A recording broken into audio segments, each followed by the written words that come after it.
about financially mostly, from what I see. 'Cause, you know, it's all about, everybody wants to be a big shot, but they gotta pay the price. You know, they have to know how to handle defeat.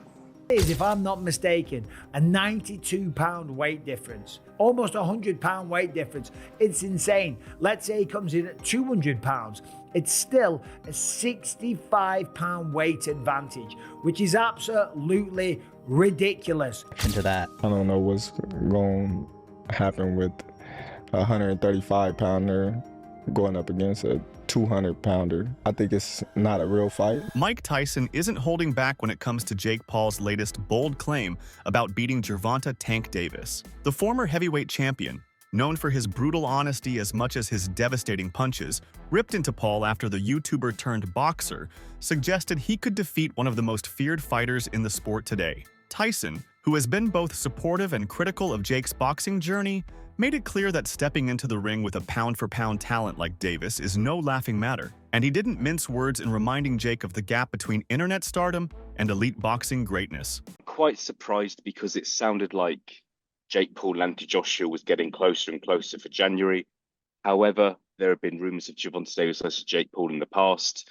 I think with Gervonta Davis's kind of legal problems in the last month or so and rumours about his retirement, I don't think it's a massive shock that he is taking this Jake Paul fight if it is going to go ahead, purely for the reason that it's a lot of money for maybe not the most difficult job that he's going to have in his career. So it's a strange one, but yeah, it's just another kind of day in the sport, really, isn't it? Yeah. The matchup between Jake Paul and Gervonta Davis is scheduled for November 14th at the Kaseya Center in Miami, Florida. It was initially to be held in Atlanta, but was moved after concerns from the Georgia Athletic and Entertainment Commission over how large the weight difference is between the two fighters. Oh my days. Jake Paul versus Tank Davis. Is this real? This can't be real. Because he was talking about fighting Joshua, which is heavyweight, and now he's saying about fighting Tank. Nah, this can't be. It's Netflix as well. I need to go and do some checks and see if like the main pages have posted this, but Jake Paul's posted it. It says Friday, November 14th. It's in Atlanta, State Farm Arena. This is random, no? Jake Paul enters with a record that includes 12 wins, 7 by knockout, and 1 loss. Jake Paul leveraged his influencer fame into a serious boxing career through high-profile crossover fights and business ventures. People are like so fucking insecure. Kind of lost myself in the whole entertainment world, and so when I found boxing, it gave me that like routine, that discipline. I got to like take time for myself in these boxing camps, and every day for training I had to like meditate. And boxing gave me the ability to like reflect on myself and like realizing who I was and who I wanted to be, and that helped me mature. You get addicted to that validation from others, and that's something that I realized that I had to face. And like, why do so many people want clout? I'm not good enough. I need followers. I need likes. It's driving a lot of our generation because they're working so hard to get this external validation. Which Gervonta Davis is undefeated in 30 wins, 1 draw, and many knockouts. He holds the WBA lightweight title, but that title will not be on the line in this fight because of the mismatch in size, and this fight is being promoted as an exhibition. That means some of the formalities of a typical professional bout, rounds, weight limits, and various regulatory constraints are more flexible and negotiable depending on which commission ultimately sanctions it. 25 is at the next year. I'm out of it. After our second fight. You're out of it? Yeah. Care to elaborate on that? Out of the sport. After our second fight. Nah, no, I'm gonna win, bro. Nah, I could tell you my fights. Who do you think will win between Jake Paul and Gervonta? But I don't know. It should be Gervonta, right? But the weight size and everything, we'll see. It's a fun fun entertainment. Mike Tyson, who has already shared the ring with Jake Paul, has reportedly urged caution as Paul prepares for a showdown with Davis. Tyson understands firsthand the pressure and intensity of fighting Paul, but he also recognizes the serious risks of facing a fighter as skilled and explosive as Davis. While Paul has size and youth on his side, Tyson believes Tank's speed, technical mastery, and knockout power make him a dangerous opponent, regardless of the weight difference. His warning reflects concern that Paul may be underestimating the level of danger Davis presents. For Tyson, the spectacle may draw massive attention, but he stresses that Jake must weigh his legacy against the real physical risks. I think Gervonta Davis is probably the greatest fighter around now, but he's got a tough fight coming up. You know, he's the top dog, there's no doubt about it. He showed that, but Barrios, he's a pretty good fighter. Last time I saw him fight, he was pretty durable. Eddie Hearn has expressed serious concerns about Jake Paul's fight with Gervonta, arguing that it's more than just a spectacle. He warns that the matchup may be an uneven contest in terms of size, risk, and safety, and that Paul could emerge from it physically damaged. Despite acknowledging the huge financial incentive and public interest in the bout, Hearn feels the mismatch could lead to getting beaten up, which might derail Paul's plans, especially a fight with Anthony Joshua. He says that even though the commercial appeal is enormous, sometimes the danger is too real to ignore. While he rates the fight's chances as 50-50, his underlying message is clear. In this fight, Paul risks far more than just his record. In Hearn's view, his well-being is on the line. We know that Gervonta is going to fight Jake Paul in November, and then we'll see what happens if there's an AJ fight. Be interested to go from Gervonta Davis to Anthony Joshua, but I don't think the Chavez fight is terrible. I think it's a smart bit of business. I think it's extremely dangerous for Jake Paul. You know, I've got the general feedback is the boxing world saying, please, AJ, go in and evaporate this young man from the boxing world so we can all get on as normal. You've got Jake Paul fans thinking bizarrely they can beat Anthony Joshua. And the most bizarre thing out of everything is that Jake Paul genuinely believes he will beat Anthony Joshua. I think that's the only reason we're going to see this fight. But I truly believe you're going to see it at the beginning of 2026. Carl Froch, former super middleweight world champion, has raised serious safety concerns about the Jake Paul versus Gervonta Davis exhibition, citing an estimated 65-pound weight gap between them. Froch notes that Jake Paul has recently competed near the cruiserweight limit, about 200 pounds, while Davis fights at lightweight, around 135 pounds. I mean, I don't really take Jake Paul that serious. He can't really box. He can have a little fight, he can have a swing. He swings away, stands up straight, and he throws punches, but it's not professional boxing. Because when I watch him box, he does so much wrong. It's just, everything's wrong. It's so bad. He's got leaky defence. He telegraphs his punches. Like, you put him with someone his own size, it was a professional, and it's a mismatch. And you'll see that if he ends up fighting somebody. Tommy Fury, bless him, he's a pro boxer, but he's inexperienced. He's got no amateur pedigree. He's a raw novice, or maybe just above the raw novice. I was saying earlier, where would I put him in terms of levels? He'd do well to win a British title. He's at that sort of level. And then from British title to world level, it's like different worlds. It's like totally different. It's like a different sport. Froch argued that in a real boxing world, this matchup wouldn't be licensed because the risk is too high. He points out that Davis has never had to absorb blows from someone with Paul's size and mass, and that a single heavy punch from Paul, especially one thrown swinging or from the hip, could do serious damage. My name was mentioned at his press conference and he shit himself, and the fight was just absolutely fucking diabolical. Again, I've said before, he's not a professional boxer. He never will be. And he proved time and time again that he's not a professional fighter. So, Jake Paul, go on, piss off. Though Froch believes Davis has the technical skill, movement, and pacing to control parts of the fight, he doubts Davis has enough power to decisively hurt Paul. Still, the unnatural weight advantage held by Paul makes the contest dangerous in Froch's view. Just here at Los Naranjos in Viva, España, and I found out that Gervonta Davis is now fighting Jake Paul. So Jake Paul was supposed to be fighting AJ. Eddie Hearn announced 99% done, which we've just spoke about. What next for AJ? Potentially Jake Paul. But it now looks like that Jake Paul is fighting one of Anthony Joshua's legs. He's fighting Gervonta Davis, somebody who's a quarter of his size. I don't even know what's going on. Has Eddie Hearn been played? Let me know what you think. But the AJ fight with Jake Paul's finished. Gervonta Davis, fake Paul, November. I don't know what's going on in the world of boxing. This is an absolute joke. What next for AJ? We'll get into this, and there's so many questions I want to get into. in the next episode. But hope you enjoyed this one. And yeah, just thought I'd give you a quick update because the news has just come in and I'm just trying to relax and play a bit of golf and I can't. I've got to get it off my chest. I'm going to add it to this video. Hope you enjoy it. Don't forget, if you haven't already, hit like, share and subscribe to the best channel in the business, Froch on Fighting, and we'll see you very soon.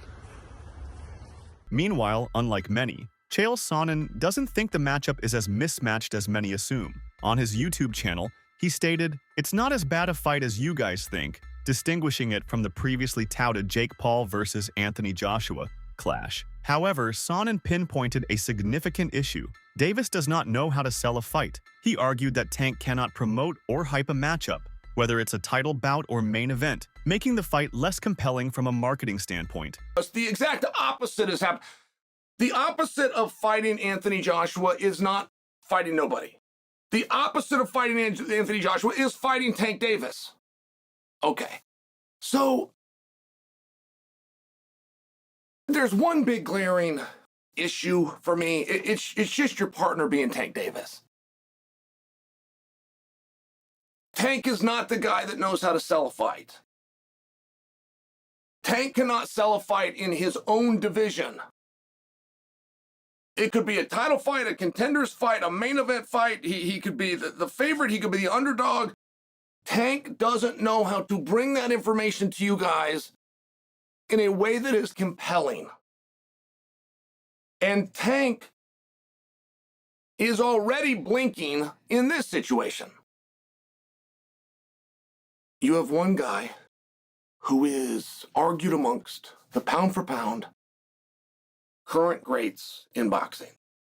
You have another guy that has suggested he should not even be allowed to box, that he should have to call it something different. He should not be licensed.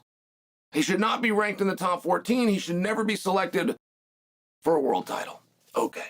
Joe Rogan has repeatedly defended Jake Paul's credibility in the ring, arguing that many criticisms are based more on Paul's celebrity origins than on the quality of his fighting. He points out that Paul has looked solid in his performances, with clean technique, power, and effective offense, and that nothing in his matches so far seems fundamentally wrong or staged. Rogan believes that early detractors are gradually acknowledging Paul's legitimacy as a boxer. If Jake Paul wasn't Jake Paul, if he wasn't this YouTube guy, he was just a boxer, and you see a boxer knock out the former UFC welterweight champion, not just the former, but one of the best ever, knock him out with one punch like that, like, oh man, have you seen this Jake Paul dude coming up? He's fucking for real. Because nothing about watching him fight, to me, screams like he's in over his head. Nothing. He looks like a real boxer. Critics argue that Jake Paul's recent actions, including his victory over 58-year-old Mike Tyson, highlight a troubling trend in his boxing career. Many view his choice to face an aging legend as a spectacle rather than a legitimate challenge, casting doubt on his commitment to the sport. Notable figures like Carl Froch have dismissed Paul's performance as lacking genuine skill, suggesting that his success is more about entertainment than athletic prowess. Jake Paul, you've lost your mind if you think you can go toe-to-toe with Anthony Joshua. Listen, let's not get confused, guys. Let's not get confused. Yes, cool. Anthony, he took a big L with Daniel Dubois. But Daniel Dubois is not no joke, bro. He's not a joke. Do you know what I'm trying to say? He took a L there. But Jake Paul, I got the utmost respect of what he's done, how he's managed to navigate through the boxing world. Like, bro, it's so mad. And I can see this is like a 90%. It's happening. It's positioning, it's marketing already. Like, why would you see Jake Paul go face-to-face with Alexander Usyk if it's not to position for a fight for Saudi? Obviously, Jake Paul's going to fight Anthony Joshua. There's possibly going to be a Usyk against Tyson Fury 3 because obviously the last two were so close. But you never know. It can also be a Usyk against Derek Chisora. Do you know what I mean? You never know.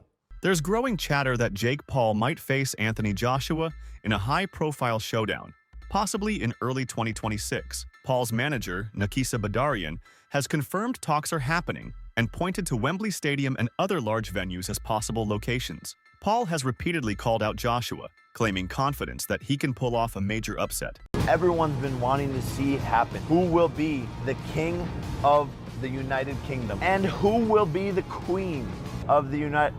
Too soon? I'm praying that boxing doesn't happen to this fight, and what I mean by that is politics. People trying to take more money than they deserve. Fuck the money, get in there, make fucking history. This is one of the biggest fights that could happen over this past decade. Make it fucking happen, Eddie Hearn. Make it fucking happen, Frank Warren. Make it happen, Tyson. Make it happen, Anthony Joshua. We don't need fucking excuses. Don't let boxing ruin this fight. Get in the fucking ring and fight like men. Joshua's promoter, Eddie Hearn, has expressed interest, saying it could generate massive attention and reward. Critics, however, warn Joshua risks damaging his legacy if he steps into the ring with Paul, who many still view as more of an entertainer than a serious contender. Meanwhile, Paul is using these rumors to build momentum, positioning himself increasingly as a dangerous wildcard in heavyweight boxing. Let's talk about AJ ever so quickly. I watched Jake Paul the weekend. I feel a bit dirty saying that because I'm not a fan of his, but he did say after the fight that he's sort of having DMs or he's dropping text messages to AJ. They're having a chat about a potential fight. What's your view on that, Eddie? Well, look, he's calling out Gervonta Davis, who is a 135-pound lightweight, and he's calling out Anthony Joshua, that's a heavyweight monster. I think Jake Paul is crazy enough to fight Anthony Joshua because the money would be absolutely obscene. It's a catastrophic mismatch that people would tune in to watch because it would lead to the end of Jake Paul. Hopefully not literally, but it's that dangerous that, you know, it's a fight that I don't think should really happen, if I'm honest. I would say about Jake Paul, and I've said this in a couple of interviews today, I do think you start after giving him a margin of respect. You know, I think this guy is going through the motions, he's putting the hard spars in. He just went 10 rounds with, yes, a washed-up fighter, but a former world champion that did train for that fight. But they're very clever in terms of the opponents that they pick. They're not going to gamble unless the money's out of control. And it wouldn't surprise me if Jake Paul, wanted to move forward with an Anthony Joshua fight. Honestly, AJ's coming tonight. He's not exactly looking at Jake Paul going, oh, that's my dream opponent. No. Would he go in there and give him a hiding for, you know, a massive chunk of money? Probably. I'd be saying, yeah, go on. I'd like to see it. Stephen A. Smith has repeatedly criticized Jake Paul's choice of opponents, arguing that many of them aren't active, high-level boxers or are past their prime. He believes Paul hasn't proven himself against those who represent the current elite of the sport. In response, Paul has insisted he attempted to fight Tommy Fury, saying Fury declined his offers, highlighting that the Fury fight would have been a major test. The bout with Tommy Fury in February 2023 turned out to be one of the few times Paul faced a full-blown professional boxer in his prime. Paul lost that fight by split decision, marking his first and so far only defeat against a boxer who was active and well-established in the sport. You are beating up on dudes who don't box. They're not boxers. I was on Disney Channel while these guys were winning UFC championships. Okay. You know, I was playing with Mickey Mouse while these guys were throwing arm bars and winning UFC championships. Everyone's, analyzing my career, critiquing it, paying attention to it from day one, but you can't tell me who was Mike Tyson's first fight. You can't tell me who Muhammad Ali, who was his fourth fight. No one knows, but everyone's seen all of my fights. I tried to fight Tommy Fury. Yeah, I tried to fight Tommy Fury, and he backed out due to a rib injury. Undefeated, young prospect. He comes from the Fury family. His brother's the heavyweight champion of the world. I tried to fight him, and he got scared. Smith has openly criticized Jake Paul for choosing to fight boxing legend Mike Tyson. Smith argues that if Paul is serious about boxing, he should compete against opponents of his age and caliber, rather than calling out seasoned veterans who possess significantly more experience. I can't buy the hype at this particular moment in time. Now, I'll give Jake Paul credit for this. At least he's in the ring with a boxer. But 57 years old is 57 years old. And 57 years old and formally walking into a UFC fight as an audience member, as a patron with a cane, it's hard to me believe a year later that you're going to be in any condition to really, really fight. I hope I'm wrong, but I don't know. And if you're Jake Paul, here's what I want to say to you. It's Mike Tyson, that's fine. It's a money fight, I get you, and you want to make money. But at some point in time, if you keep telling us that you're taking boxing seriously and you want to be recognized as a big-time boxer / fighter, you're going to have to fight somebody closer to your age, who is a contender at the very least in the sport and who lives with it every single day. Could you please get in the ring with somebody? Pretty please, with sugar on top. I'm interested. What did you think about the fight, Jake Paul? I hate it. And Jake Paul's starting to piss me off. Mike Tyson is 57 years old, man. Jake Paul been training with professional boxing trainers for years. He takes the sport very seriously. Thank you. So let me ask you, that's the question I have, because great kid, great businessman, by the way, amazing. And I know how he does all this, the character and the persona. We keep saying that he doesn't want to be a boxer. He's not a boxer. But then Jake Paul is a boxer. Yeah, exactly. That's my point. Exactly. He's a boxer. He can fight. I respect it. So go in there against fighters. You should be climbing the ladder towards those other fighters and taking the sport seriously to the point where you're fighting actual boxers. Now he decides to fight a fighter, a real fighter, which is Tyson. But Tyson is 30 years older. Stop this nonsense of going against dudes that either ain't boxing or is 25 years removed from the sport. Will Jake Paul's power overwhelm Gervonta Davis? Or will Tank's skill shut down the hype once and for all? Comment your prediction below.